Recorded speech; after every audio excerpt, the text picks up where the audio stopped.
আজ বিকেল বিকেল ঢুকেছি রান্নাঘরে, বানাবো একটু ডিম দিয়ে চাপ। তারপর রাজীব অফিস থেকে ফিরলে যাবো একটুখানি কেনাকাটা করতে। এসে করলেও হতো, কিন্তু এসে আর শরীরটা দেয় না। তো গতবার যে কোরিয়ান মার্কেট থেকে ডিমটা এনেছিলাম, ওই হাঁসের ডিমটা ভাবছি আজকে বানিয়ে দেবো। তবে সুবিধা হয়েছে ডিমটা একদম নুন দিয়ে সেদ্ধ করাই রয়েছে। শুকনো খোলায় একটু জয়িত্রী আর এলাচটা ভেজে গুঁড়িয়ে নিয়েছি, আর এদিকে একটু নুন হলুদ লঙ্কা গুঁড়ো দিয়ে ডিমটা হাফ করে ভেজে নিয়েছি।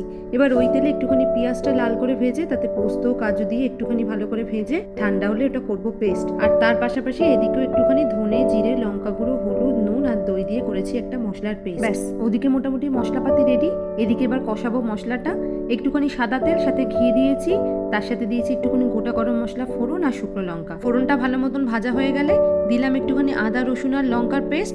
এটা মিনিট দুয়েক নাড়িয়ে এবার আগে থেকে বানিয়ে রাখা এক এক করে মশলার পেস্টগুলোও দিয়ে দিতে হবে। মোটামুটি 10 মিনিট মতন কষিয়ে ভালো মতো স্বাদ মতো নুন চিনি আর একটু জল দিলাম।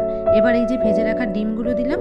এবার দেবো ওপর থেকে ওই আগে থেকে বানিয়ে রাখা ভাজা মশলা আর একটুখানি কুচনো লঙ্কা। এটা মিনিট দুয়েক মতন ফোটার পর উপর থেকে অল্প একটুখানি কেশর দিলাম। চলুন, ওদিকে রাজীব চলেও এসেছে।